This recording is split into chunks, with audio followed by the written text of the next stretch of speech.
Hi, everybody. My name is Jason. I'm Caden. I'm Caden. I'm Eli. I'm Eli. And we are the Yahuwah and the Torah channel, and we cannot get our act together. It is a sad tragedy that we are a computer company down here in South America, and we can't even get this streaming right. We are just really having some major issues here, and as we wait for everybody to get in on this, because we bamboozled everybody and we threw everybody to one place and we couldn't get the streaming going.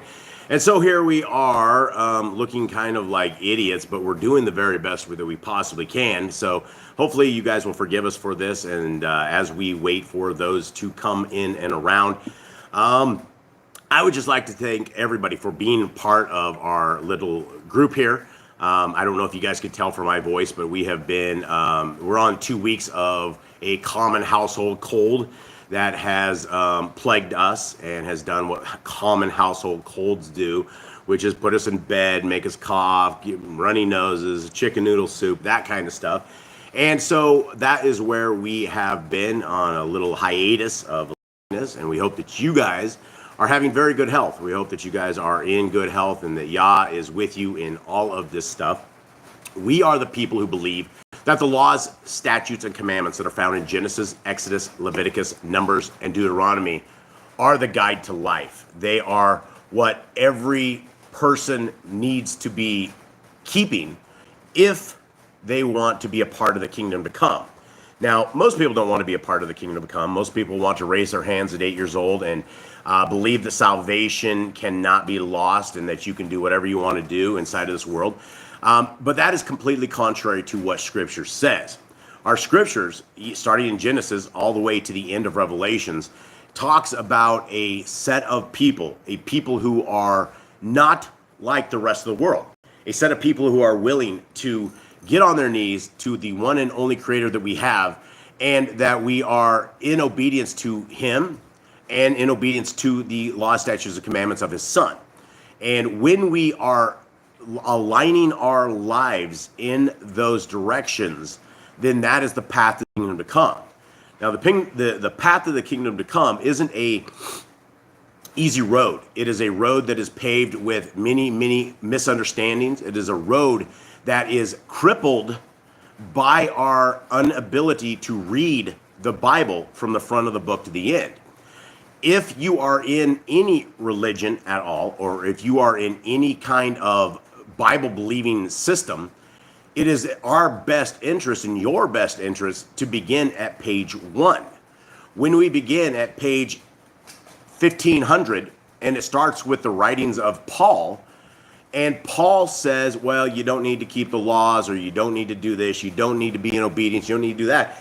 It gets very confusing, because there is no other places in Scriptures anywhere outside of the writings of Paul that this kind of confusion comes into play. So we have to decide if we want Paul to be our God, or if we want Yahuwah, Elohim Most High, to be our God. Because if we've taken the writings of Paul and we have made our lives a cesspool because we do not care about the most important things that are found in Scriptures, which are the laws of our Creator, then we're absolutely not going to find that path to the kingdom. And so we are out here attempting to help people guard their souls while we are attempting to guard our own souls. And there's no way that you're able to guard your soul unless you are in righteousness. And the righteousness that we know of only comes from the Torah. There's no other books, there's no other writings, there's no anything out there that gives us how we should be living according to the ways our Creator wants us to live. So it is with that we are here with you guys today, and I know there are a lot of us out there that are struggling right now. There's a tremendous amount of people out there that are, we're in the end times, right? Without a shadow of a doubt, there's no doubt that we are living in the end times. The world is wasting away right before our fingertips. We are seeing great evil rise up across the world. We're seeing things that we have never ever seen before. Knowledge has surpassed anything that we've ever seen. And right now we have an opportunity, if you are listening to this, and we still have a freedom that we are able to choose our Creator or to choose His created entity, which is Hasatan. It is always better to choose the Creator of all things that are good, Because when you look at the evil deeds and the evilness of the world that we are living in right now, it is completely contrary to what Scriptures wants us to do and the way they want us to act. There's all sorts of great things inside the Torah, but most people refuse to keep them. All right, gentlemen, how you guys doing? Good. Everybody's sick around this table. Everybody's still doing mostly better on this. What do we have? Did you ever make it in the chat, Miss Nicole? Kind of, but not. Kind of? No. Yeah, we are totally burned on this whole technology side, on this live streaming, multi-streaming. It's not so much the live streaming, it's a multi-streaming, trying to get it to multiple platforms at the same time. We are just unable to figure this out. And so maybe we will one day. But right now we're not. All right, so everybody, here we are. Let us begin. We are going to do what we do every single week. Actually, Jade, why don't you open us up with the Shema. All right. Hear, O Yisrael, Yahuwah Elohim, Yahuwah is one. And you shall love Yahuwah your Elohim with all your heart, with all your being, and with all your might. And these words I am commanding you today shall be in your heart, and you shall impress them upon children. And you shall speak of them when you sit in your house, when you walk by the way, when you lie down, and when you rise up. And you shall bind them as a sign on your hand, and they shall be frontlets between your eyes. And you shall write them close to your house and on your gates. Okay. Cade, will you please open us up in prayer, please? First and Father, thank you once again for bringing us together as a family, united under your word, under your banner, looking to seek your Torah, seek your commands, seek your way, and seek the kingdom. I ask that today we do that. Today we are able to find the kingdom in your words. We are able to find what you have written out for us and what we are to do and what not to do. I thank you for your Son. I thank you for your prophets. I thank you for your Son's sacrifice and giving us the gift of eternal life, even though we do not deserve it. That you have blessed us with that. You have graciously given us a gift that we do not deserve. We thank you for that, and we ask that we do not abuse that gift. We do not take that gift for granted. We ask that your will is done today in Jesus' name. Amen. Amen. All right. What do we got here, gentlemen? Let's get going. Who do you have? We have very few people in the chat since we have botched this, and we basically lost all our people. So We have a few. there's 8, I saw. Okay, well, we have Candy. Yeah. We have Irma. We have Ruby. We have Obi Lines. We have Jeremy. We have Days Rainey. We have Bone Cat 1. Sister Barb. The Grand. Rosie Chica. There's 10 let's go total. Lisa. That's it for now. Okay, so we got the 10 of you guys out there, and that is amazing. Yeah, we are here. Glenn. Yeah, Brother Glenn, I see that. Brother Glenn's in here. That's good. We got Brother Glenn, and so we got our fam. Maybe everyone else will figure out the next rise in. Rosie Chica says oregano oil is awesome. I'll tell you some stuff that's not awesome is I had my tooth out, and my tooth was all jacked up. My wife gave me essential oils. I think it was last week. What was that stuff? Cloves and something else? Oil. Clove oil. And I've never drooled as much as I drooled. I thought she numbed my entire face. I was drooling just like I was a drooling vegetable. I could not stop myself, and that was one of the worst things I've ever had. However, it made my tooth feel much better, and my whole face went numb for about 5 hours. So that's something that is not awesome. Just throwing it in there. Okay, now let us get going into what we do every Shabbat, which is the laws, statutes, and commandments of our Creator. And the laws, statutes, and commandments of our Creator are not hard to keep. They are something that is, I guess, an enigma for most of the world. Because when you do not know about them, then they're simply a mystery. And you've heard of them. And the people out there are like, oh, you keep the laws? You must be a Jew. Well, guys, the Jewish people do not keep the laws, statutes, and commandments of our Creator. Inside of the Torah, that if you are looking at a religion that is a religion of obedience, there's no such thing out there. There is no religion that I have found that has a name, call it Jews, call it Catholics, call it Christians, call it whatever it is. Every single one of them go contrary to what the Scriptures say. So the forward path that we have to the kingdom is almost like, I would say, a religious-less system. And I guess you could define religion what you wanted to call it. But if we are making a man-made name and we are falling under their doctrines, and their doctrines have anything that say the laws of our Creator are gone, then you're in a satanic religion, right? You are in the religion of the devil. The devil is jumping around telling you, yep, there's no laws, eat the pork, do what you want to do, hate your neighbor, drink the blood, look at your kids naked, right? That is what the devil's telling you to do. And every one of those things that I just told you right there are all commandments not to do, which is why most people in the world have no idea commandments are in and they're good for everybody. Okay, so greets out to Casey too as well. I saw you pop in there. Much love to you, brother or sister. I think you're a brother, I think. Okay, all right, so let's go over these. Let's do this. Law, statutes, and commandments. Is everybody ready? Yep. Okay, let's go slowly and go over them. If anyone in the chat of anything, if you guys want to go over them, if something doesn't make sense, like it's something that, you know, you just don't, it doesn't make any sense to you, let's talk about this, because this is the point of us going live. Understanding that we are lacking in that we're just trying to get with you guys so that we can sit and chit chat and go over this stuff as a people and talk about it in a way such as there's not arguments or people aren't screaming, or, you know, we need to be able to get to the bottom of this as people of sense. We understand that the most common sense things that are out there is the Torah. That is what common sense is. And so let's begin. Commandment number 1, be fruitful. Number 2, multiply. Replenish the earth. Subdue it. Have dominion over the fish, fowl, and every living creature. The earth bearing and every tree is for food. Man and woman should build their own families. Master sin. Every clean moving thing that lives shall be food for you. Do not eat the blood. Walk before me and be perfect. Guard my laws, statute, or guard Yahuwah's laws, statutes, and commandments. And the Grand just popped in there and said, thank Boss Clan for hosting this. And, you know, Grand, this is a thank Yah thing. This is absolutely, without a shadow of a doubt, something that this is Yah's place and Yah's kingdom, and we are. And it's amazing that I get to hang out with all of you guys, right? We're hanging out literally with people all over the world right now, and I just want to thank you guys for being part of it and for just loving Yah's laws, or at least listening to them enough that we can try to find this family, because that's what the Kingdom Road is going to be. The Kingdom Road is going to be a family of law keepers, the people that love our Creator so much that they are willing to do whatever it is not to sin and to be in this obedience. And again, as we read through these laws, statutes, and commandments, they aren't hard. They just really aren't hard. I mean, when you garden Yah's covenant laws, statutes, and commandments, that may seem like a boatload, but when you get down to it, we don't have a tremendous amount. It's not like a mystery or a hidden mystery of what we do and what we don't do. So continuing on. Every male shall be circumcised at 8 days old. Teach your children the commands and guard the way of Yahuwah. Remember Yahuwah's name for all generations. Keep the Passover, Pesach. Keep the feast of unleavened bread, festival of Matzah. There's one Torah for the stranger and one for the Hebrew. Sanctify all firstborn Yahuwah. There are no mighty ones before Yahuwah. You shall not make graven images. Do not bring Yahuwah's name to naught. Keep the Shabbat. Honor your parents. Do not kill. Do not break wedlock.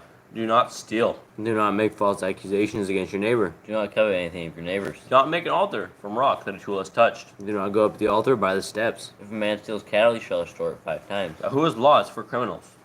Do not lie with beasts. No sacrifice to other gods. Do not oppress a stranger, fatherless, or widow. Do not charge your brother interest. If you buy your neighbor's raiment, return to him before sunset. Do not curse the ruler of your people. Do not eat what is torn of any beast. No false report. Do not follow a multitude of evil. Do not judge unrighteously against the poor. Bring back your enemy's cattle if you find it going astray. Help the animals of your enemy. Stay away from rumors and gossipers. Take no bribes. Do not oppress a stranger. Love the stranger. Give your land rest in the 7th year. Do not mention any pagan names. Keep the feast of Yahuwah. Do not cook your goat in his mother's milk. Obey the messenger Yahuwah sends before you. Do not bow down to other Elohim. Serve Yahuwah. Make no outsiders with other Elohim, or make no covenant with the other Elohim or outsiders of the land. Do not make or use anointing oil on a normal person. And do not make or use perfume on a normal person. Do not eat the fat. Do what you say.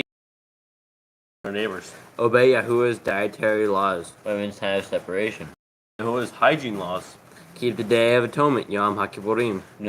Do not uncover the nakedness of your family. Do not take your woman's sister for wife. Do not lie with the woman in uncleanness. You shall not sacrifice your children to Moloch. Do not be a sodomite. Be Kodesh. Do not reap the corners of your field, or you shall not glean your vineyard. Do not deal falsely or defraud your neighbor. Do not lie or be a liar. Pay your workers the day's wages their due. Do not harm the disabled. Do not endanger your neighbor. Do not hate your brother. Rebuke your neighbor for his sin. Love your neighbor as yourself. Do not diverse your cattle. Do not mingle your seed. Do not mingle linen and wool. Do not lie with a taken woman. Do not eat the fruit of the trees for 3 years. Do not practice sorcery. Do not round your beard to the corners of your head. Do not cut yourself for the dead. Do not get tattoos. Do not prostitute your daughter. Do not defile your temple. Do not consult a medium. Respect your elders. Have correct weights and measures. Do not walk in the manners of the nation. Keep the feast of first on recount Pentecost. Keep the feast of trumpets, Yom Teruah. Keep the feast of Sukkot, 𝐉𝐄𐄅𝐄. If you blaspheme the name of Yahuwah, you shall be put to death.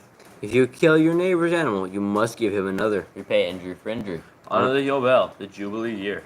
Confess your sins to Yahuwah and repay who you trespassed against. The Torah of being Nazir. All right, let's talk real quick. Casey's in here talking about tattoos.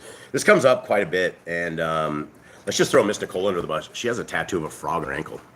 She just went down the well. Okay, and this was what year was this? 25, 30 years ago, something like that.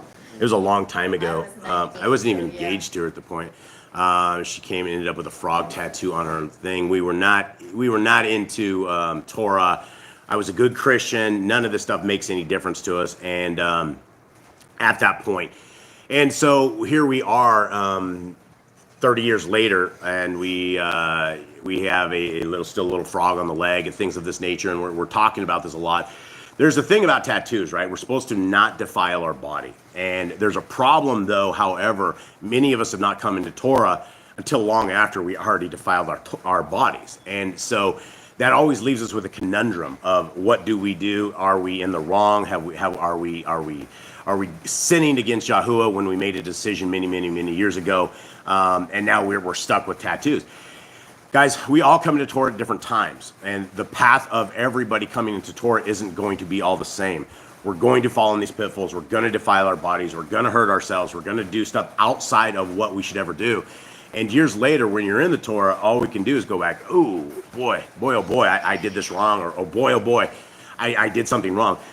The going forward is that the sin would be once we understand that we should not be tatting up our body or doing this of the sort or doing various things. And tats are only like one of these commands that we have all fallen into issues with. And so it's not a soul issue. It's not a salvation issue at this point. Now, if you were to go on at this point, knowing the law, statutes, and commandments and going, you know what, I don't care what my Elohim Most High says, I'm going to tap myself up anyway, then that's the problem. Is there something? Sister Barb says Egyptians and pagans tattooed themselves, that's why. Yeah. And she also said that a brother there got his lasered off. So then Casey asked, isn't getting laser treatment defiling the flesh? Wouldn't it be the same as a tattoo? Man, anything in the medical world at this point is probably defiling yourself. It removes the tattoo and gets your tattoo gone so you wouldn't have it, but it's still... Yeah, I don't know so much as at the end, if you're trying to get right completely with Yah and you want to you're falling back on that. But as far as what I can see as a salvation issue, I don't see this as a salvation issue. It's a salvation issue upon non-repentance, upon that we are, and I don't even know if that's a salvation issue at that point either. But we do have it as a law, statute, and commandment that we're not. And once we know, then will be held accountable for what we do know. Jeremy says if you got a tattoo before coming into Yah, as long as you have repentance, it's okay. Rosie Chica says it is a blood ritual. I freaked out when I realized this. Yeah, it is. It is an absolute blood ritual. And if you look at a tattoo machine in slow motion, and the way it penetrates the skin and as far deep down as it goes, there's bloodletting, right? And we have a command that we are not to drink blood, and there's life in the blood. We know there's something very, very sacred about the blood, that it is not something that we should, we can defile ourselves when a woman is cycling, right? If you're touching a woman, you will be defiled as well, according to Torah law. And so anything with blood is absolutely something our Creator frowns upon. And, I don't know so much as I would give somebody any advice as to go back into the medical industry and have them laser anything off. When we have a new body, whenever that is, wherever it is we go, I don't know so much as our tattoos will even be there. So that's about all I got. Is there anything else in the chat on that?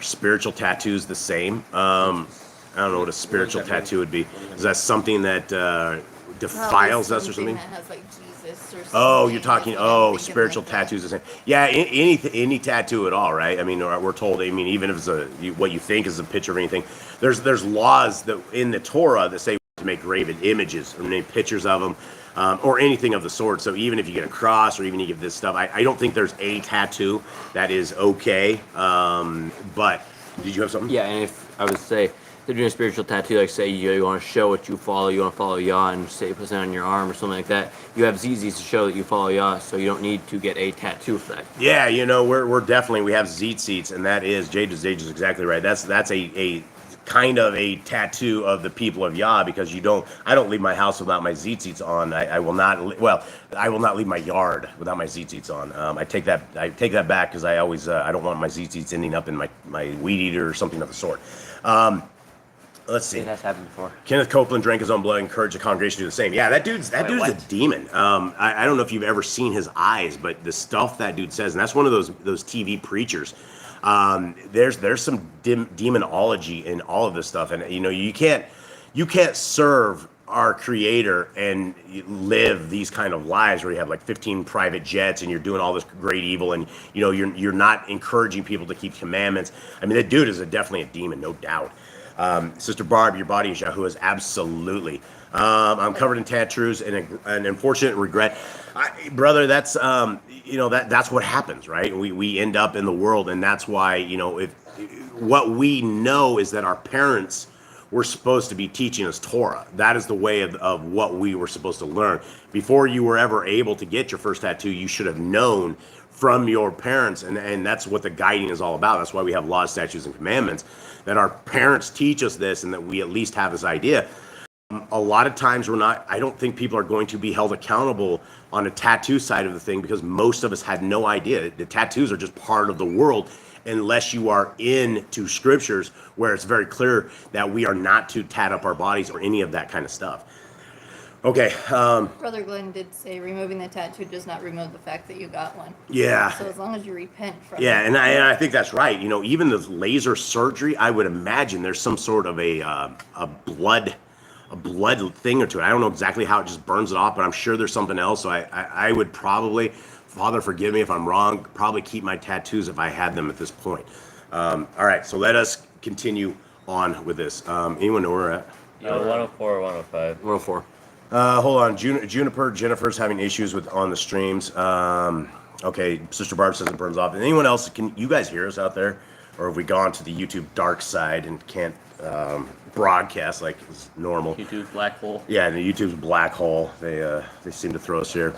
No issues here. Okay, Irma's cool. Okay, let's continue on, guys. And thank you guys again for when you guys comment in the chat. It's really fun to sit here and talk about all of these things, because all of us, I mean, we don't have the answers to a lot of this stuff, and a lot of times we'll look to like people like Sister Barb or Brother Glenn, what their understanding is of things, and then we can change our understanding as well. Okay, so let us roll through. Next one, honor the Jubilee year, 101, I guess is where we're at. All right.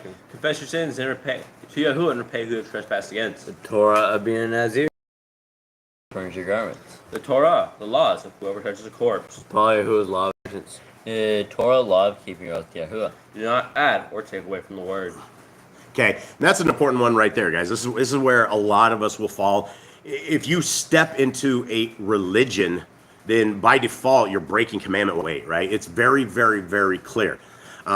We do not want to add to anything, and we do not want to take away from the word. And that is something that, again, if you're in modern day religion and you're worshiping on a Sunday, the first day, you've broken the commandments. And then people will go, well, we can change Sunday as long as it's every seventh day or something of the sort, as long as it's in that pattern. All of these things are adding to and taking away. When we have taken the words of Messiah in Matthew and we have made all food clean, because some dirty translators put in parentheses that all food has been made clean, when the entire topic of the entire chapter has nothing to do with eating food, but it has to do with washing your hands before you eat food, right? That is adding to and taking away from it. And because of that one single chapter that Christians misunderstand, Nobody has a dietary law. Nobody cares about what's going in their mouth. Nobody cares that you eat a pig and it might be the sweetest, saltiest, tastiest thing you've ever had in your life. But to get to that point, you had to fry the heck out of it because it had more bacteria, more disease, more vermin, more worms than you could eat straight. You would die simply by eating a raw piece of bacon, right? Imagine that. And then people fight that. They're like, well, you know what? All food has been made clean. Well, it hasn't been made clean. It has not. You are still defiling your body, and you're still basically under an attack because you don't know if you're going to process and digest this food right, and if it has the kind of bacteria that ends up with 100,000 people in the hospital every single year. What do you got? Back to the tattoos, I just have a question. What do you think about eyebrow tattoos? Would that be the same thing as a regular tattoo? What's the difference between an eyebrow tattoo and a picture of a frog? That's kind of what I thought. One's a streak across your eyes, and one's like looks like a frog. The rule is a tattoo, and I know my mother. I think I didn't even realize she had tattooed her eyebrows. And up until I think I asked my wife one time, I'm like, is my mom having any eyebrows?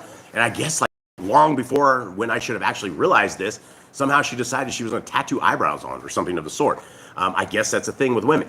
Same thing, right? We're falling under this. Do not get tattoos. That's what our Creator said. If He wanted you to have these huge, old, luscious, bushy eyebrows and eyelashes and things like that, you would have had them, right? You don't need to get beardalizer or eyebrowlizer to brush them out. Live with what Yah has given us because it's perfection in everything that He's designed us with. All right, Commandment 107. The law of keeping your oath to Yahuwah. Do it. 108, do not add or take away from the word. Guard your soul. Learn to fear Yahuwah. You shall. Bind the Torah laws upon your hand and the frontlets in your eyes. Okay, going back to 109, guard your soul. I mean, this is why I love talking with all you guys in the chat room right here, because you're concerned about things like this, right? We got a tattoo 30 years ago. We're concerned right now about all of this, right? This is what guarding your soul is all about. The process of the soul doesn't start easily. You have to find is a path. You have to have faith in our Creator. You have to have faith in His Son. You have to have faith that His Word, the Torah, is everything for our life. If you regard the Torah as the shining, esteeming thing that will guide your life for everything, then that is the beginning of guarding our soul. And when we guard our soul, we get into obedience with our Creator because we don't want to live in this hellhole that we're living in, right? We're living in darkness. We have R-rated movies, X-rated movies. Nobody keeps their clothes on. Everybody's doing drugs. This is not a world that holy people of Yah want to hang out with. This is not something that we get up every single day and go, wow, the world is looking good, right? Everything is going great, right? People are killing each other. I mean, you can't even step out your door anymore without something crazy going on. And unfortunately, this is the beginning of the end. And these are what the end times are all about. And so guarding our soul must have us completely owning these Torah commands, right? Having them, writing them on our heart, mind, and soul, so that when somebody comes against us or some situation comes, we are not confused. That's what the Torah will do. It will end all confusion in your life because you will have a way to go for every situation that is coming up. That's the amazing thing on the Torah. Now back to where Jeremy was talking about these things, pigs, shellfish, predators, and scavengers are not for food. Absolutely. We do not eat them because the shrimp can live in a bucket of destroyed water, and the water will become cling in several weeks. They are the people that are taking up all of those nastinesses in the water, and then you eat them, and they are a hormone pus pocket is what they are. They may pop in your mouth, and they just may be the sweetest, tastiest thing you've ever had, but they are bad. The same as lobster. Lobster go around, and I've talked about my fish tank when I was a kid. I had a little crab thing. I had a couple crabs. I kept crawling out and dying. I couldn't keep them in my tank for some reason. But anyway, when I had a fish that died, this little crab would walk up to this white, dead fish, grab a hold of it, and just eat it. I really liked my crabs because I didn't have to clean my fish tank when my fish died. And I didn't like the dead fish anyway. My crab took care of it. So that's why we would not like to eat those things. What else you got, Mr. We have a new person, and I'm going to slaughter the name because I have no idea. Olumaid Orad. What's up, brother, Yes. sister? All right, what's the question? It's a brother. Brother. He says, what is your take on the controversy on the Sabbath? Is it a lunar? Oh, it just moved on me. Lunar one or a weekly Saturday? I know Jeremy will go with the lunar stuff on this, I think. No, he won't. No, he won't. No. He goes with sun. So I don't have as far as what I know, based upon what I've known, we have made our decision that the Sabbath is the seventh day, where we're at right now. And even though people call it a Saturday, that is on the Gregorian calendar. It's not a Saturday to me. It's a seventh day to me. As far as dates, times, and all of this stuff, I don't know if all of us have this together. And I wouldn't, I used to go, this is the dates, these are the times. If you miss it, this is it. The first few years that we were doing Torah, we were guiding people, and I don't know if I'm guiding people in the right direction. I do not know if we had, like for instance, how do we know that the seventh day isn't a Tuesday, right? None of us know what day it is. We're at the mercy of the 5,000, 6,000 years later. So we're out here trying to figure out all of these dates and all of these times. For us and our family, we are keeping the Shabbat on the seventh day, which is today, and we're trying to get as close as possible to all of the appointed times, because we do have appointed times, and you will find 7 different people with 7 different calendars, and every calendar is slightly off. The Jews have their own way to do it. The Jews are like months off sometimes on certain things. And so, yeah, Jeremy is a Zadok calendar dude. He goes with the Dead Sea Scrolls. And so I don't know if that answered that question or not. Did I answer that, or did I just go around the circle? I might have just gone around the circle, but my apologies for that. Yeah, he makes the calendar by his hands. Yeah, and I agree. And so this is why I always talk, like, we really, really, really need our Messiah. When the second Exodus is upon us, when we are delivered out of this madness that we are in, we will have the instructions that we need to complete this. But here's the thing, is if we are not attempting to keep Shabbat, if you're not attempting to keep the feast, if you're not trying to do the will of our Creator, then you're not going to have this mentor in Messiah that comes and takes care of us. Because like Messiah says, many people will say, in my name, I've cast out demons, I've done all this great stuff, I've done this in the name of Jesus. And he will tell them to depart from them because they are Torahless. They are lawless. They have not been completing it. So if you want any second Exodus at the kingdom to come, that is for the obedient people of our Creator. It's not for the rebellious Christians that are awaiting a rapture as they chew down their pork chops on a first day. So let's continue on before I get too sidetracked here. All right. Write the Torah laws on your doorpost. Do not tempt you. Right and good inside of Yahuwah. Do not be afraid of your enemies. Remember Yahuwah. Circumcise your heart. Cleave to Yahuwah. Swear by his name. Destroy graven images. Do not make an idol of Yahuwah as the pagans do their Elohim. Rejoice in all Yahuwah has blessed you with.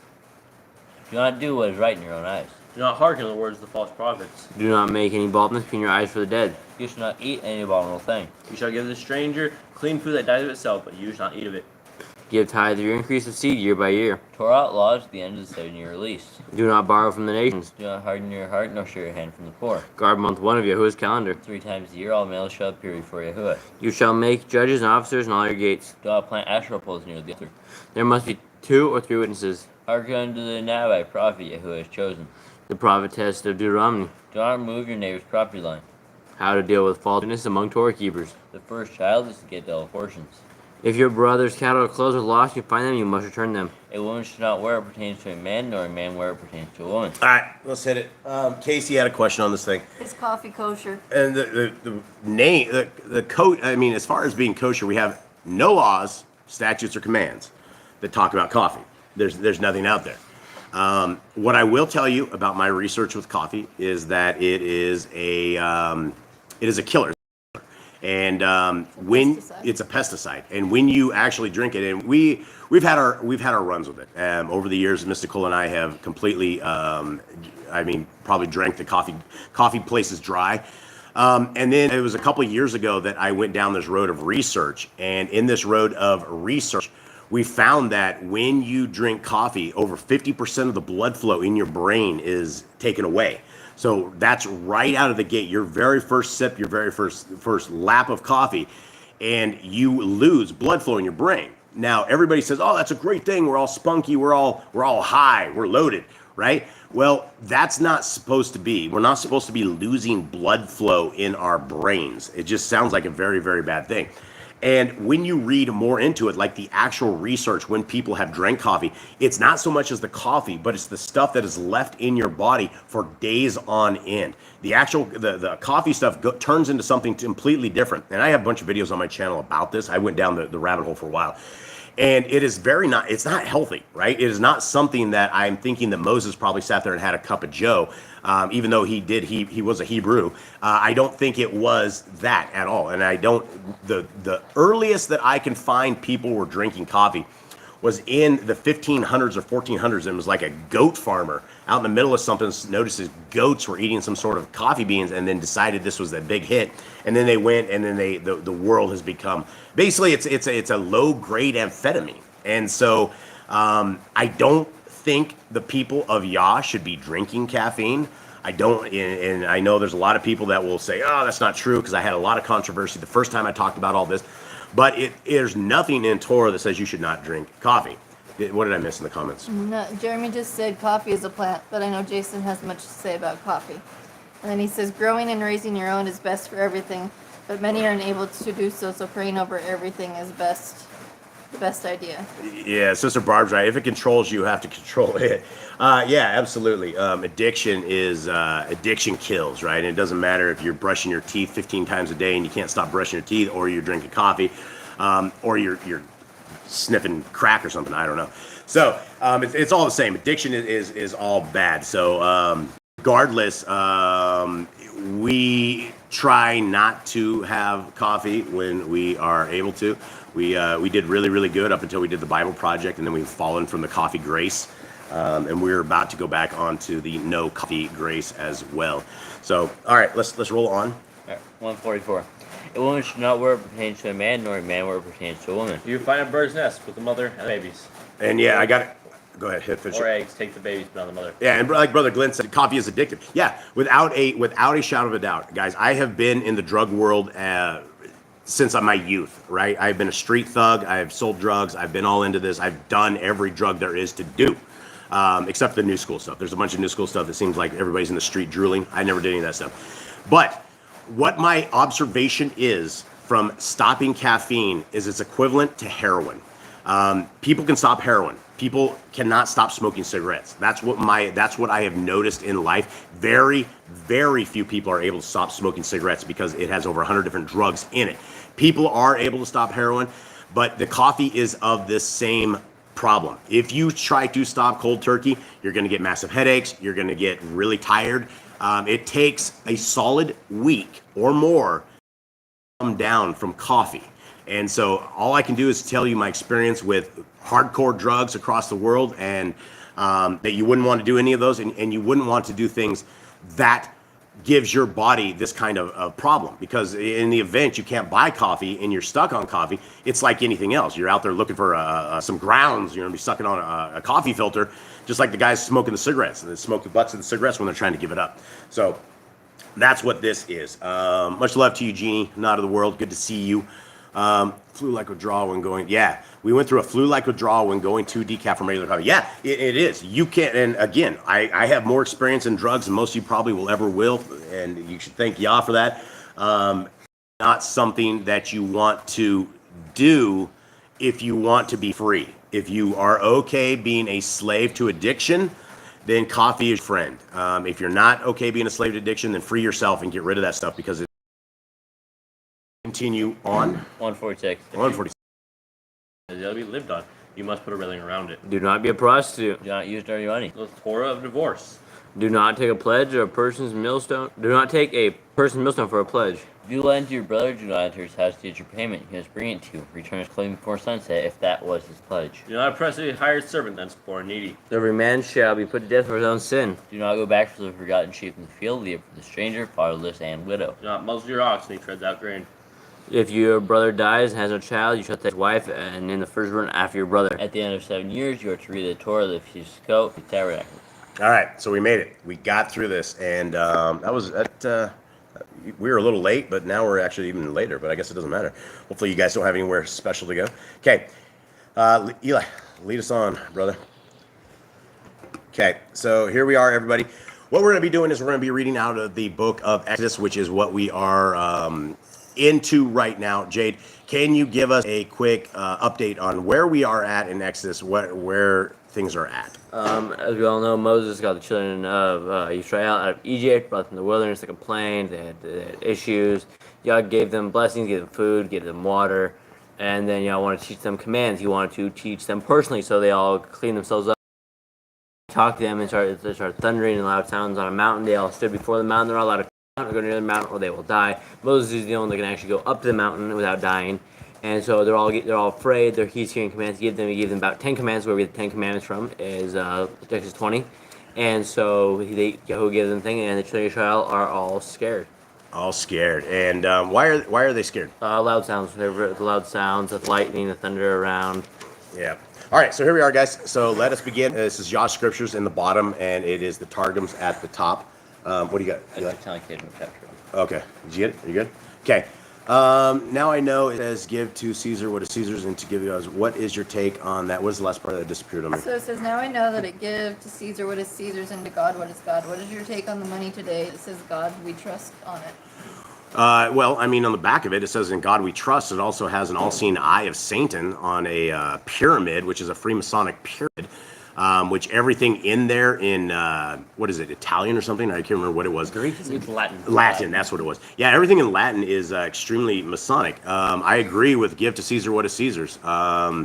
That's just really, really super, super good advice. You know, it's, I mean, every currency that we have is a little satanic, has dead criminals all over it. I mean, every single one of these people that they put on the money is a criminal that is, most of the time, isn't elected by the people and have done great evil.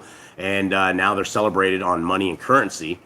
I don't know exactly what the question is on that. Yeah, money's the root of all evil. Money is necessary to live in the world, but don't chase after it and make it your goal. We must all work as commanded for 6 days.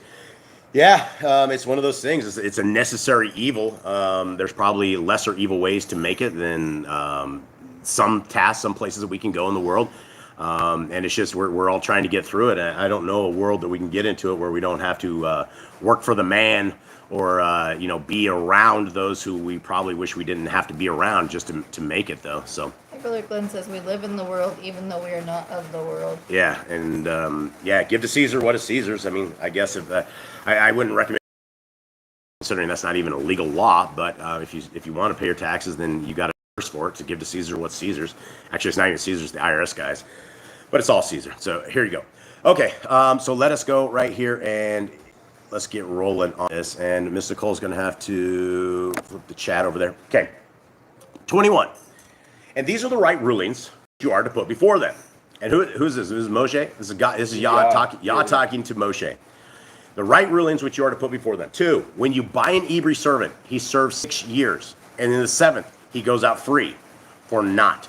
Now, what is it called? What exactly is he talking about on this, gentlemen? Jubilee. It's a jubilee. Yeah, it's a jubilee year. It's 7th year, and so this is the kind of treatment that our Creator wishes that people had. Sometimes in life, you end up making very bad decisions where you would, in the back of the day, you would end up as a slave. And it's something that nobody wants to be or where they are. But in the event that you end up being a slave, you bust a move for 6 years, and in the 7th year, you go out free for naught. And not only that, you get stuff. So 3, if he comes in by himself, he goes out by himself. If he comes in married, then his wife shall go out with him. If his master has given him a wife, and she has borne him sons or daughters, the wife and her children are her masters, and he goes out by himself. What do you guys think of that? You go, you end up enslaved, you end up and you get a wife, and you end up with kids. Then you are going to be let free, and your family is gone. What do you guys think of that? It's kind of weird. I mean, I think you'd want your family. I would think if you love them, you'd want them. Yeah, well, I mean, most of the time, I mean, if you end up with a wife and kids, you're not going to want to. It would be an awkward thing. Now, why is this provision for slaves set up this? Why do you think that Yah would allow a family to be broken up for this particular piece?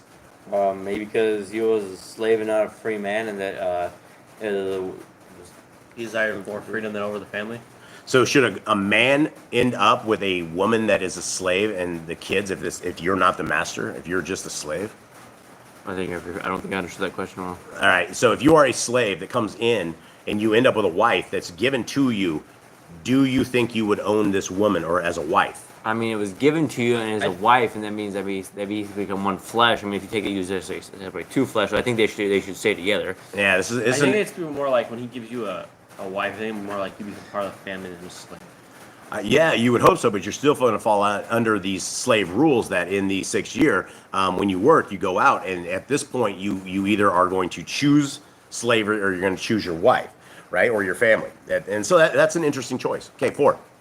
If his master has given him a wife and she has borne him sons or daughters, the wife and her children are her masters, and he goes out by himself. And if the servant truly says, I love my master, my wife, and my children, let me not go out for free. Do you have something? Rosie Chica says, for the woman and the children's security, maybe it's doubtful the man could provide for his family because the master provided all. Could be. That could be. Very good conversation piece there. Okay, so here's a kind of the remedy of this, right? And if the servant truly says, I love my master, my wife, and my children, let me not go out free, then his master shall bring him before Elohim, and shall bring him to the door, or to the doorpost, and his master shall pierce his ear with an awl, and he shall serve him forever. All right, how big do you think this awl was? I don't know. I don't think it's too big. You know, they used to be too big. I mean, you can't like. destroy the So whole is ear. piercing the ear, is that an awl through your ear? Depends on who I does think it, I guess. think so. I think that's So is considered, yes. this? So essentially, what if you decide you want to stick with this guy's a good dude? Then you're going to go up to the door, right? You're going to go up to a doorpost. You're going to stick your ear on this thing, and your master is going to drive the awl through your ear. Now, is that it? Is that it? So you just have that? Because I know that women who have their ears pierced, that thing grows back in. It grows back in. You can't really tell at some level sometimes, right? Is that true, Miss Nicole? If you don't always wear earrings, but there's always a hole. Is you there? can always puncture back through You it. can always find your slave, the person. Yep. All right. Well, there you go. So that's how to figure out if this guy is your slave. Look at his ear. This man, I put an awl through this man's ear. Okay, 7. And when a man sells his daughter to be a female servant, she does not go out as the male servants do. All right. And is this bad parenting, or why are we selling our daughters Yeah, to I be a don't. female I servant? don't know. Good question. I don't know the situation here. Have you gone completely broke? Is this the best option that we have? Is to sell our daughters to be a female I servant? don't know. I haven't read Severus. It says, and if a man surrenders his daughter to be a maidservant. Yeah. So Still. maybe it's like give or something. Maybe it's Yeah, like a bargain thing. I get it, but what control do you have over your daughter when you sell your daughter out to be a slave or something, or to be a servant? I don't know. Interesting stuff. 8. If she is displeasing in the eyes of her master who has engaged her to himself, then he shall let her be ransomed. He shall have no authority to sell her to a foreign people because of him deceiving her. Okay, what was the deceiving part? If she was engaged. So I think this is like basically okay. So it's basically selling her like it's to get engaged. Like he has to pay whatever to get. Oh, we're talking about the bride price. I think so. You think so? I think that, and then he basically says that wants to marry. Then basically he doesn't love her. Then that's basically deceiving her because he didn't actually love her. Ruby says maybe it's so she can have the security, like Rosie mentioned. Yeah, maybe. Yeah. It's interesting, though. He shall have no authority to sell her to a foreign people because of him deceiving her.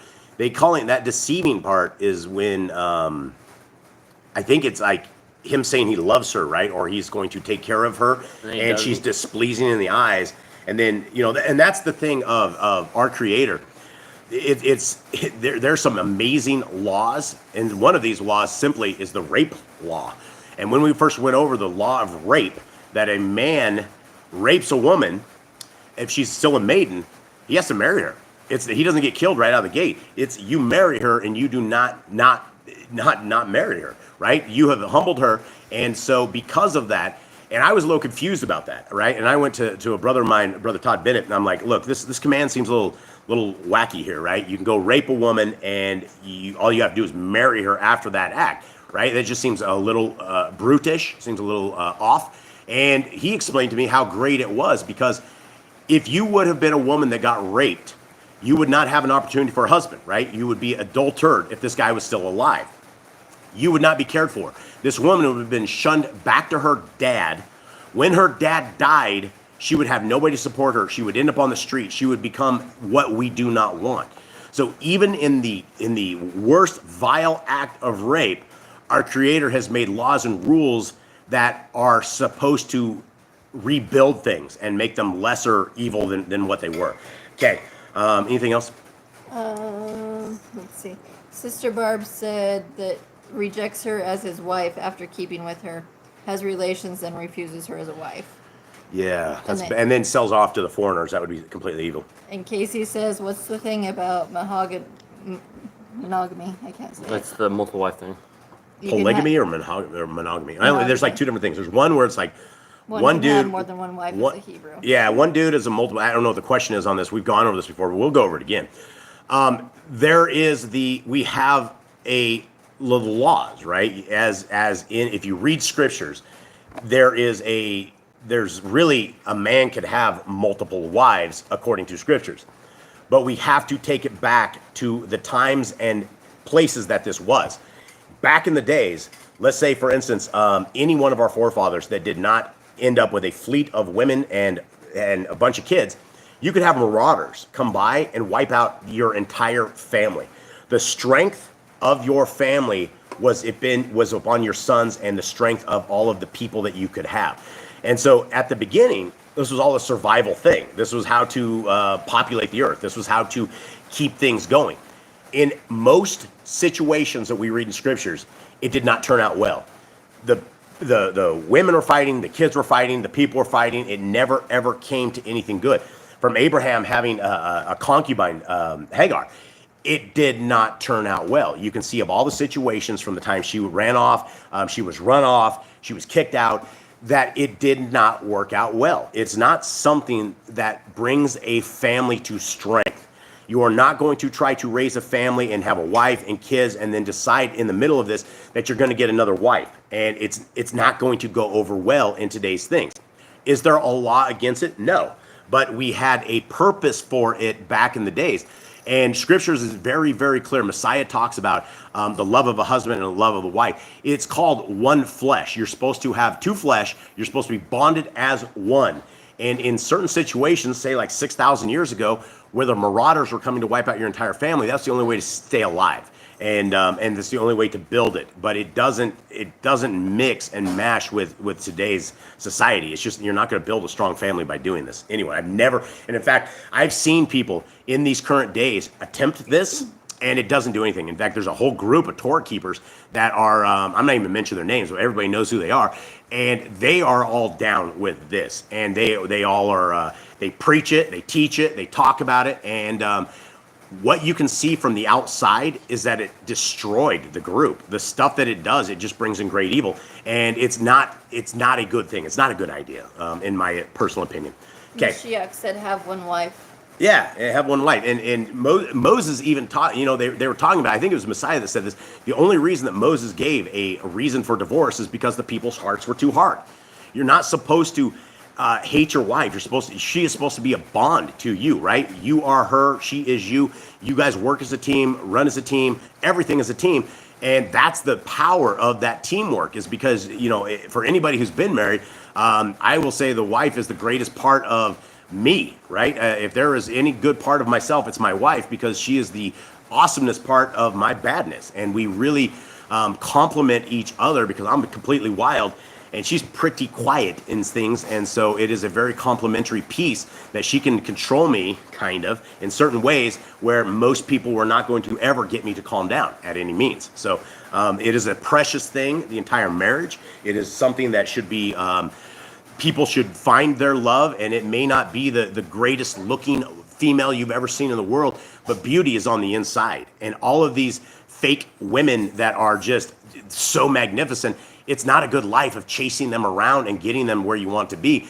Beauty is everywhere. And if there's a woman or a man that truly loves Yahuwah, there's beauty in that, because that man or woman is going to treat you right. He's going to do what is according to the Torah. And that's what we need to do, is we need to be obedient in everything. And that comes down to marriage as well. Carla says it would be really tough to be spiritually connected to more than one person, not a peaceful situation with more than one person. And it's not. And, I know another couple that actually did this, and I'm not going to go into anything further other than it looks awkward. It very much looks awkward that these people are doing this, but there is no Torah command that says you're not supposed to. But it's not going to bring strength. You're not going to, there's going to be issues. Like, you have family one and family two. Whose house are you going to stay at? Family one. What's the night? How's wife one going to feel when you're spending time with wife two? You're never going to find that personal connection, that personal bond of commitment when you're like that. And unless you think that somebody's gonna come kill your whole family and that you have to have kids real fast, don't do this. It's not a good idea. Okay. Hold on. Casey says I'm a teenager and having many girlfriends is like polygamy. That's adultery, friend. It's it's adultery, right? Having girlfriends where you enable and where you are into the act of this, that is adultery. And this is where, my brother, you would want to keep yourself pure. If you are in those kind of relationships with the women, find that woman who will not engage in sex until you guys are completely married. Find that, because that is what you are looking for, and this is the only way forward, because it's too easy to find these chicks, and they're never going to give you their everything, which their everything must be Yahuwah, right? It has to be their heart that is based in Yah, their strengths. And if you are based in Yah, if you find this kingdom to come and you find that spiritual woman, you guys will build this huge family that will never be able to be broken. There will never be outsiders that come in and break this bond of love. They are out there. Torah women are the women for you. Torah men are the men for you guys out there. Okay. Let's continue on. Where are we at, guys? I think 9. I want to say 9. Is it 1 o'clock yet? I think we're getting there. Okay. 7. Is it 9? 9, I'm pretty sure. Okay, yep. Okay, 9. And if she has engaged her, and if he has engaged her to his son, he is to do to her as is the right of the daughters. If he takes another, her food, her covering, and her marriage rights are not to be diminished. And again, this is the way of Yah, right? He doesn't want you to be used, abused, and kicked out for no reason, right? He doesn't want people to be slaves to no house. I mean, slaves to being homeless. It's not what our Creator wants us to do. Now, Eli, how far are we reading before we go to the top? I was going to have you finish this last section about this. 11. If he does not do these 3 for her, then she shall go out for naught without silver. Okay, so we're going to start in the Targums at the top. And for those who do not know what the Targums is, it's another translation. It's got a little bit of leaven in there. And so we will try to find the leaven and produce it for you and kill it. Okay, Exodus 21:1. And these are the orders of judgments, which you shall order before them. If you have bought a son of Yashrael on account of his theft, 6 years he shall serve. And at the incoming of the 7th, he shall go out free without price. Okay, same stuff we already read. If he came in alone, he shall go out alone. But if he be the husband of a wife, a daughter of Yashrael, his wife shall go out with him. All right, does that say the same thing as we just read? That's if he goes to servant with her. Instead I didn't- of giving If it he, to becomes 12. if he becomes a slave, I think when he goes into slavehood and then he keeps the wife he's already married to. Okay, and so the other version, this one says, married, then his wife shall go out with him. Okay, so it says the same thing. All right. Master, give him a wife, a handmaid, and she bear him sons or daughters. The wife and her children shall belong to his master, and he may go out alone. Okay, still the same oddness here. But if the servant shall affirm and say, I love my master, my wife, and my children, and I will not go out free, then his master shall bring him before the judge and bring him to the door that has posts. His right ear with it all, and he shall be a servant to serve him until the Jubilee. Okay, this is something else we do not see here, because it does not say Jubilee here. It says forever. All right, what do we make of this? Because this is the first time we've actually seen like a complete contrary to scriptures. What do we make of this? Jubilee year. So the first time would have been seventh year, or would it be a 49 year? The first one was 7th year. Mm-hmm. Right. And he should be a servant to serve him until the Jubilee. So I think is that a 50th year thing? Maybe, Or are we talking another 7? I don't think it's all time. If you put your ear to the door, I believe what scripture says down here, that it is serve him forever. So again, this is what we look at right here, guys. This is not, I don't think this is right, but I don't know. So just possible 11. 21:7. And if a man of Yashrael sell his daughter, a little handmaid, she shall not go forth according to the going forth of the servants of the Canaanite, who are set at liberty on account of the tooth or the eye. But in the years of remission, and with token, and at the Jubilee, and on the death of her master, and by redemption of money. Now, what are we talking about with the Canaanite, with the account of the tooth or the eye? You guys remember this? Oh yeah, so they're If you knock their tooth out or make them blind, they go out for free. Yeah. Right? And so we are always discussing this, and it was always weird, but that's what they're talking about right there is there's other, you beat your slave and you knock his tooth out, you let him go. I don't know why the tooth thing is, but obviously you shouldn't be beating people, knocking their teeth out. But if you do, then you get out for free. Okay, Exodus 21:8. If she has not found favor before her master who bought her, then her father may redeem her. But to a foreigner he shall not have power to sell her. For as a vessel of her, Yahuwah, he has power over her. So, into it saying Yahuwah there. The vessel of her. Oh, I think what it would have been was it would have been a lowercase master. lord, like her master. Master, and they screwed it up somehow. Yep. Yeah, I think that's right. Yeah, I think you're right on that. That does sound a little weird. There's some more oddness in this stuff. All right. 21:9. And if he had intended her for the side of his son, he shall do by her after the manner of the daughters of Yashrael. If he take another daughter of Yashrael to him beside her, her food, her adorning, and her conjugal rights, he shall not withhold from her. And if these things he does not to her, for her, to covenant her to himself or to his son, or to release her into the hand of her father, she shall go free without payment, and a writing of release he shall give her. Now, guys, the writing of releases is something very, very important. And this is why when you give a letter of divorcement, it was an absolute huge thing. Like a woman who was married to somebody could not go free without her letter of divorcement, because she would be completely, nobody would take her, right? If she was still married to somebody and he had not officially divorced her, then the person that was getting with her is going to be committing adultery. And so this is why all of these, when you have a writing of release, these are all things that, it's evidence of where and what's happening. All right. So You're on 12. okay. We're going on 12, Yah Scriptures at the bottom here. He who strikes a man so that he dies shall certainly be put to death. But if he did not lie in wait, but Elohim delivered him into his hand, then I shall point for you a place where he is to flee. Okay, what are we talking about right there? Well, I think it's like self-defense. I think it's like you kill him in self-defense. Yeah, and where's the place to flee to? What are we talking about? There's cities. The cities of refuge. Cities of refuge. All over the place, so that you're protected and people can't come inside unless you're there fleeing. Of refuge, for anybody who does not know, are from what we can see, they're kind of remote places. Like they're places where some dude has killed somebody. You got somebody else's brother chasing you. When you finally make it to the city of refuge, it's harder to get to. They're things of safety, and that is what the city of refuge was all about. Okay, 14. But when a man acts presumptuously against his neighbor to kill him treachery, you are to take him even from my altar to die. All right, what are we talking about? Why are we take this guy even from his altar? So some dude runs, goes, kills somebody, and he's the guy standing there at Yah's altar. If he did the act of murder, you're still going to drag this dude away. Yeah, he should be killed. Okay, and he who smites his father or his mother shall certainly. He who kidnaps a man and sells him, or if he is found in his, certainly be put to death. I don't think you should just say man. You should say anybody. It could be children or. It could be. Man, it could be. I think man is mankind, man and woman. You will be killed. Well, that's the thing. We live in a world of child trafficking. I mean, this is unfortunately, it has become a. Nobody even cares, right? We had Epstein Island, and you have every single person, a prominent, anything. They've all been over there, right? They've all been in this great darkness and this great evil.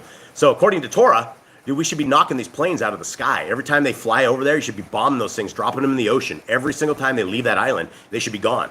But unfortunately, here it is. We live in a situation where even I can't even say that. You already have Donald Trump, who has visited the island on multiple occasions, and people are still out there getting ready to vote for this guy. And if you guys really want to know what I think, go look on Rumble. I talk about this quite openly on Rumble or on 153 News. Okay, 16. Casey has a question. All right, what's up, Casey? It says, let every man be a liar and let God be true. I know it means don't lie deliberately, but what kind of liar are we to be? So Jeremy says it's basically saying test everything to the word of Yah. And Brother Glenn says don't be a liar or deceiver. Yeah, so that's not saying to go be a liar or something of the sort. That's just saying that the truth will always be found in Yah. It does not matter what the world says. It doesn't matter who it is. If it goes against the Torah, the man is a liar and Yah is correct. And that's what it is. That's why we have the Torah. Because every situation that you will get into, my friend and friends out there, you can base everything on the Torah. Do I go date this woman here? Do I go out here? Do I do this? Everything has an answer when you understand the Torah, which is why we should have this all in our heart, mind, and soul.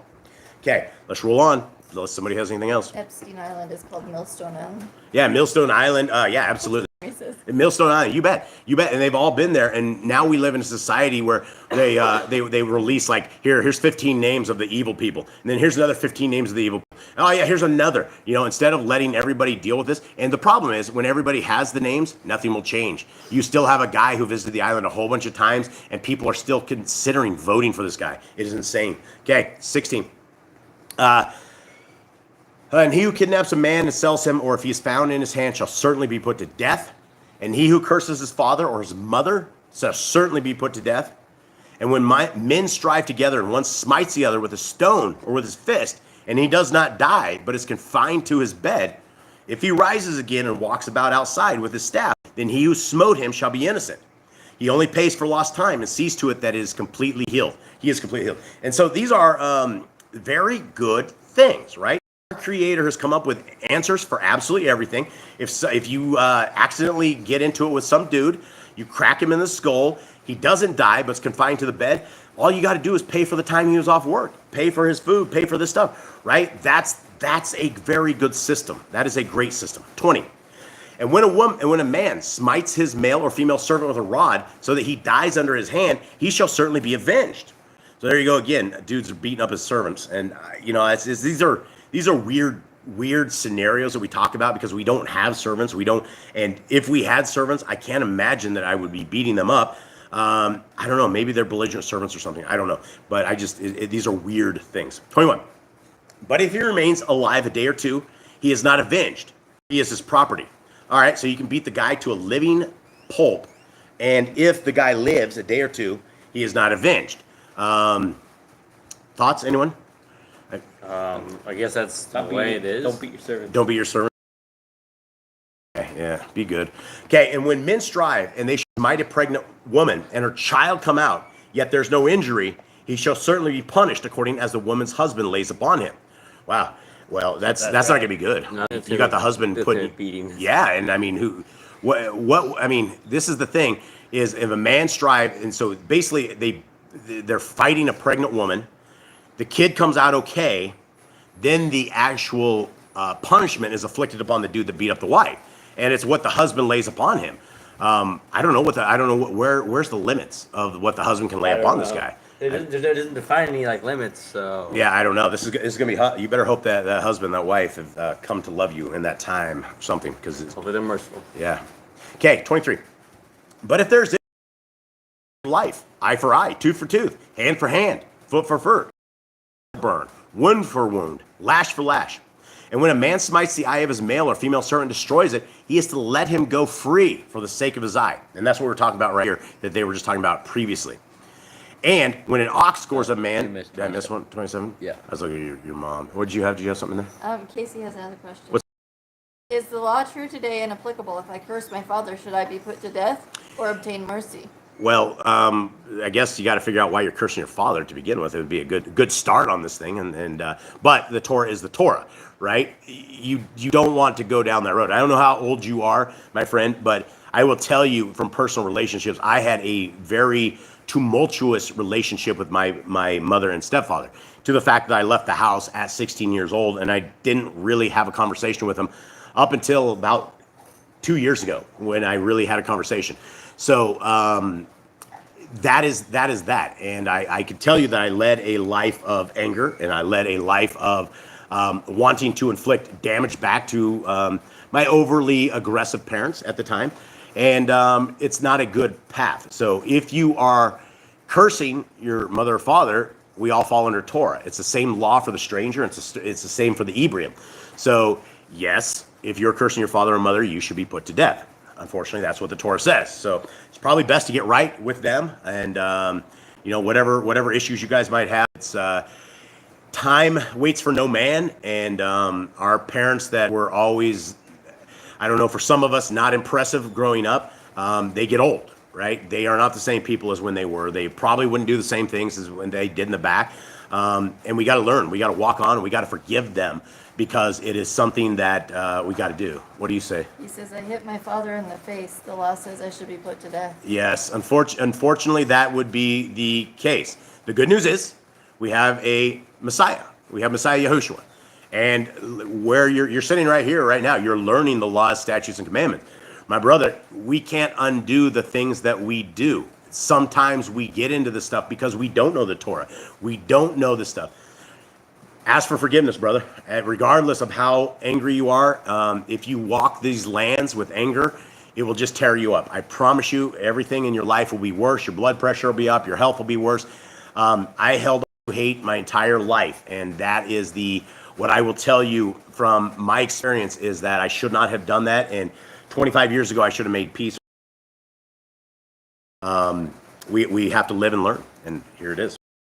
We would all be dead, right? All of us, for these, if we fell under the laws of the Torah, we would all be dead, which is why we have Messiah, which is why our Messiah came and walked it perfectly and gave us a chance as the perfect lamb sacrifice. And it is by his blood that we will have the curse of the Torah broken, the spiritual curse of the Torah. So that is it. And also it's part of the physical as well. Okay. Sister Barb says sometimes you have to love and respect people from afar. Yeah, absolutely. And so sometimes you'll never get along with them. Never. But time will change everything, and time does make things disappear. Okay. 27. If he knocks out the tooth of his male or female servant, he is to let him go free for the sake of his tooth. So obviously teeth are like a important thing to Yah. And yeah, absolutely. For anybody that's never had tooth issues, anytime that you have a tooth issue, life becomes very, very interesting. The little flatness of the teeth, you have no idea why you have a flatness of the teeth until you have half your tooth knocked out, and then all of a sudden every bit of food sits there in the bottom of your mouth. It's incredible. So yeah, if they knocked your tooth out, set that guy free. He needs some help. Okay, now we're heading back up to the top of the Targums. 12. Whoever smites the son or daughter of Yashrael so as to cause death shall be put to death with the sword. But he who did not attack him, but mischance from before Yahuwah be at his hand, I will appoint you a place where he may flee. But if a man come maliciously upon his neighbor to kill him with craft, though the priests are ministering at my altar, and slay him with a sword. And he who wounds his father or his mother shall die by strangling. So tough words here. 21:16. And he who steals the soul of the children of Yashrael and sells him, or if he be found in his possession, shall die by strangling. So this is an interesting way of saying kidnapping, right? You steal the soul of a child, and that's right now we're fighting all of these people that are trying to make pedophilia into commonplace and make it from people of monstrous craziness to something that, oh yeah, pedophilia is okay, and it's not. It's absolutely not. Okay, 21:17. And he who curses his father, dying, he shall die by being stoned with stones. Men strive together, and one smite his neighbor with a stone or with his fist, so that he die not, but fall ill.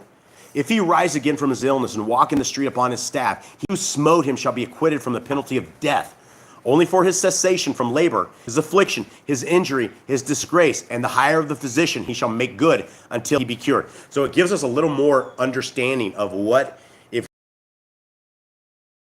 dude up. Unfortunately, the beating has been done. The guy didn't die. You need to take care of his physicians. You need to take care of his house. You need to take care of his injuries. He's going to be disgraced by this, obviously. And you need to take care of him until the dude is walking on his feet again without problems. Okay, 20. And when a man has smitten his Canaanite manservant or maidservant with a staff, and he die the same day under his hand, he shall be judged with the judgment of death by the sword. Again, these are crazy things to have a command for, right? It's essentially saying you could beat a man to death. These are hard times. These are different times than we live in right now. Okay, 21.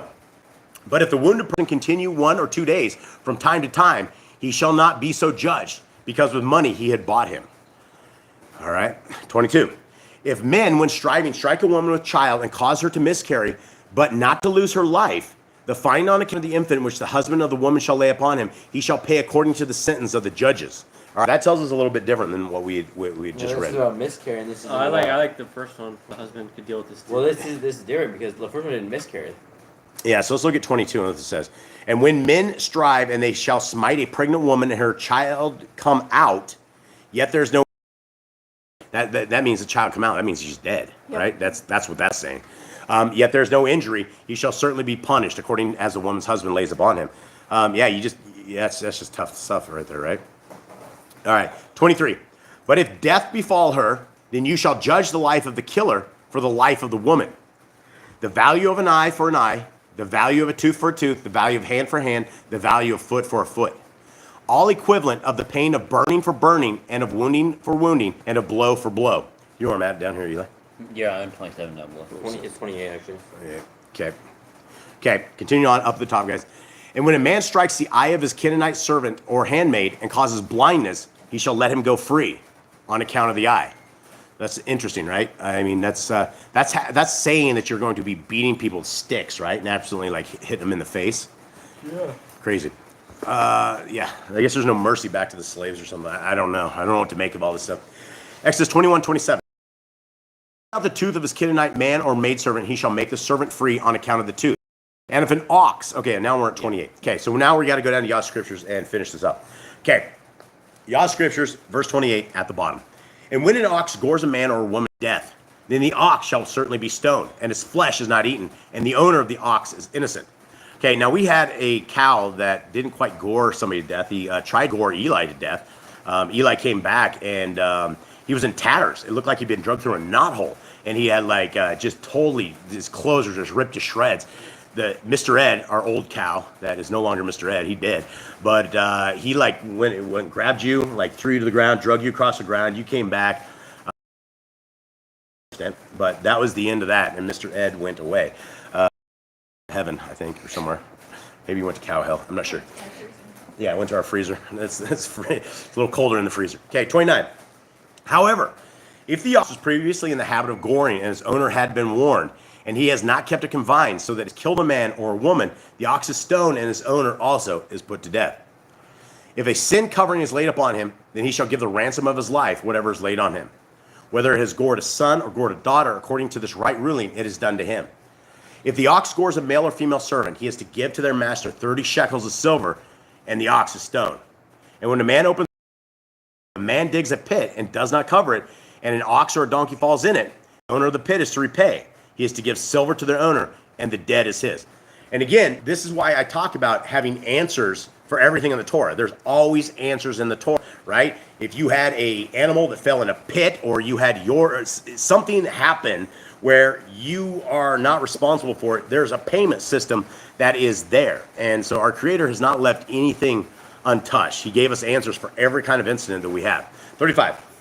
And when the ox of a man strikes the ox of his neighbor and it dies, then he shall sell the live ox and divide the silver from it, and also divide the dead ox. Or if it was known that the ox was previously in the habit of goring, and its owner has not kept it confined, he shall certainly repay ox for ox, while the dead is his. Okay, so here we are, guys. We're going to finish this up in the Targums at the top. 28. And if an ox gores a man or woman to cause death, the ox must be stoned, but shall not be killed, that his flesh may be eaten. And the owner of the ox shall be exempt from the condemnation of death, and also from the price of the servant or handmaid. But the ox won't to gore yesterday and before, and it had been attested before 3 times, and he had neglected to restrain him, the ox, when he kills a man or woman, shall be stoned, and his master shall also die with the death sent upon him from heaven. So there's a good way to die, right? Is if you have a violent oxen or violent animal, and it broke out and it killed a bunch of people, you're going to die, right? You did not fence well, you did not get it. And is this guy's fault? What happens if his fence sucks? What if happens if these things just like walk? I mean, we have cows, and these things walk through barbed wire like it's dental floss. And these oxen, I think, are going to be much bigger. So is this what you get for bad fencing? Maybe. Okay, well, 30 says, yet if a fine of money be laid upon him, he may give a ransom for his life, according to what shall be imposed on him by the elders of Yashrael. Whether the ox has gored a son or a daughter of Yashrael, according to that judgment, it shall be. If an ox gores a Canaanite manservant or handmaid, the master of the man or woman servant shall give 30 seline of silver, and the ox shall be stoned. And if a man opens a pit in the street, and does not cover it, and an ox or a donkey fall therein, the master of the pit shall deliver silver to give it to its owner, the price of the ox or donkey, and the dead body shall be his. And when an ox wounds his neighbor's ox, and he dies, they shall sell the living ox, and divide the price. and the price of the dead one they shall also divide. But if it has been known that the ox was wont to gore in time past, and his master him, he shall certainly deliver ox for ox, but the carcass and the skin shall be his. When a man steals an ox or a sheep and kills or sells it, 5 oxen shall he make you good for 1 ox, because he has hindered him from his plowing, and 4 sheep for 1, because he has impoverished him by his theft and not done service by it. All right, that doesn't say the same. This says a little different right here. Here, a little bit. Or if it was known that the ox, I'm reading in the Yah Scriptures at the bottom, the ox was previously in the habit of goring, and its owner has not kept it confined, he shall certainly pay ox for ox while the dead is his. In the Targums, it says, 5 oxen shall he make good for 1 ox. So here yet Yeah, is, that's I like think a, where you restore 5 times. yeah, like this a is, stealing lot almost. yeah, that is a lot. That's almost a law for stealing. So what do we make of this, guys, where it's not, we don't have this in regular scriptures? Do you have something? I'm gonna wait till you finish. Okay. 'cause Anyone have anything? discussion. Anyone have anything on that? This is something that if it does not say it in Yah's scriptures, I would take it as leaven, right? I would take whatever it is, because this is a big thing right here, right? Where it says, when a man steals an ox or a sheep and kills or sells it, 5 oxen shall he make good for 1 ox. In fact, I mean, this doesn't even say the same stuff at all. Maybe 6. I don't know. Yeah, I don't know what the to make of this, other than, hey, wait a second. This is what I don't make of it. It doesn't say that. It says it in 22:1. This is it. You guys, nobody caught that? This isn't even the same stuff. 21:37 is 22:1. All right, thanks a lot for paying attention, gentlemen. Good job, Jake. I'm in numbers. Okay, you saw it. Okay, yeah. So, well, we don't have 37. No one stopped me on 37. So we're just rewriting the Bible by this whole thing. All right, that's why it's not a big deal, because it's actually in Yah Scriptures at the bottom, and so alert on this. 31:36. This is where we actually end. All right, everybody. That does it for us. Mr. Cole, what do you have? Okay, so Casey says, when we err, we are ignorant to the law, and if we're ignorant, is it our fault if we don't know the law and we break, and are we held accountable to have the judgment of breaking it? Yeah, well, ignorance isn't bliss when we're standing in the fire. That's the thing is, you are here today because Yah has planned for you to be where you are at. Many of us sin in ignorance, and if we were judged in the Torah in our ignorance, none of us are ever going to make it. If we are judged out of ignorance based on the Torah, I don't think, right? We all fall short on this Torah. What we can do is that we can learn the Torah, that we can write it on our hearts, minds, and souls. And Casey, that's one of the commands that we have, is that we are told to write this on our heart, mind, and soul, to teach it to our kids, our forefathers and mothers and grandparents. Everybody's supposed to be teaching the Torah. This is something that's not supposed to be brand new. So we're all going to end up not figuring it out later. And in scriptures, there's a sacrifice for the sins of things that you recollect later. And what you're going to have to do is you're going to have to pray about these. You're going to have to seek forgiveness, because they were inside of ignorance. And we didn't know. None of us knew. But now we do. And now we can make this, and we can change our lives, and we can make right the things of the past to the best that we can possibly do that. All right, what else? So I was behind on that because I was holding that. And then he said, did Messiah preach against eye for an eye, tooth for tooth, when he preached love your neighbor and your enemy and turn the other cheek? Yeah, he said you Was he have heard. changing the law? Yeah. He said you have heard before that it is eye for an eye, tooth for a tooth. Because what I say, forgive your brother. Yeah, and so what we have to understand is that Messiah came and walked the Torah and gave us more specifics for the Torah. Back in the day when it was an eye for an eye and a tooth for a tooth, Messiah even talks more that all of these things were done because people had stubborn hearts, that their hearts were not willing to forgive, that they were not in obedience. Messiah's walk defines love to our neighbor as something that we got in the Torah, but we didn't know it as much as Messiah gave it.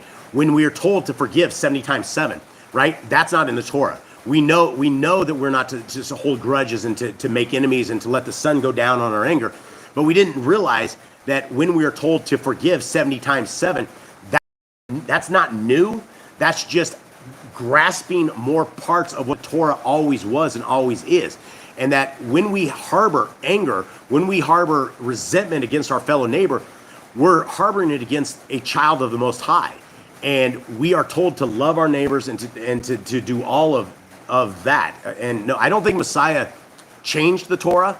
I think he came and gave us the light to understand it in a better fashion and to make it better. And when we are out loving our wife and that we are unwilling to write her a letter of divorcement because our Messiah said that, you know, that it's one flesh and that's who we should love, that is where we are, that's where I believe that we should. Anything else on that, Mystical? This is just a little bit. Lisa says, I'm having an issue with forgiveness with my own daughter. She had an abortion, and I don't believe that in that, and never have and never will. Yeah, well, that's the thing, Lisa. I will tell you that Boss Clan has another member. Boss Clan has a, how old is he? 28.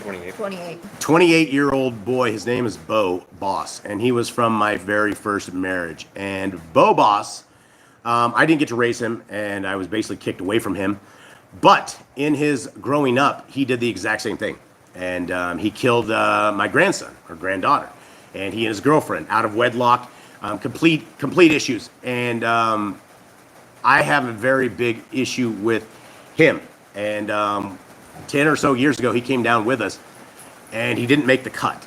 And I could not infuse him into my people, my family, who were looking for the Torah and were looking for this. And it's something that I guess I don't have an answer for. Yeah, we absolutely, like Brother Glenn, probably right. You absolutely need to forgive, but there's always that hurt of a life that is gone. And it's one of those things when we as people value life so much, and one of our own family members kills a human being, it's hard. And so I don't have answers for you. Brother Glenn's answer is probably the best. We need to forgive.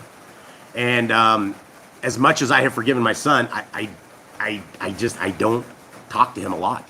We don't have a good relationship, and a lot of it had to do with the abortion and things of that nature. And so I guess I don't have answers, probably more confusion on this, but hopefully something inside of that, maybe Brother Glenn's forgive will work for both of us, and we can forgive, but there's always a dead body out there. Okay. And for Casey, he can email you. Yeah, if he Casey, has email. more questions. Yeah, brother, email away. My email, guys, for anybody is jboss008@gmail.com, and it's also in the description as well.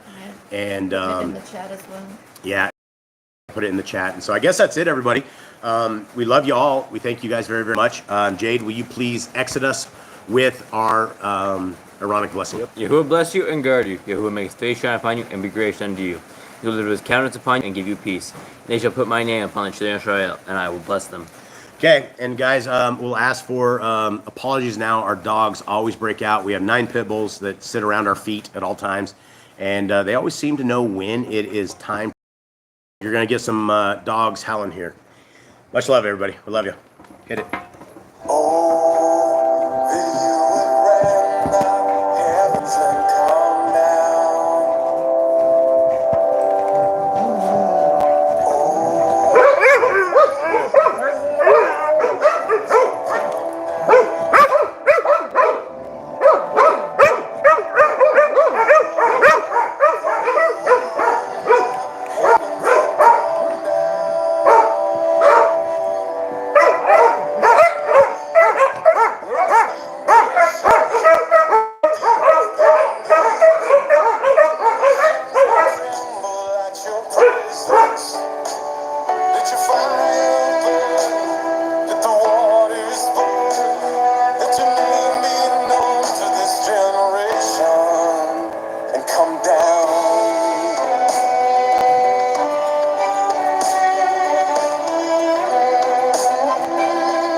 All right, everybody. May Yahuwah bless you and keep you. May his light forever shine upon you. May the Torah fill your life with grace and mercy. And may you forever find Messiah Yahushua in the light of this world. And may you guys rest easy and have a great Shabbat. Much love to you all. We're out. All right. Shabbat. Shalom, everyone.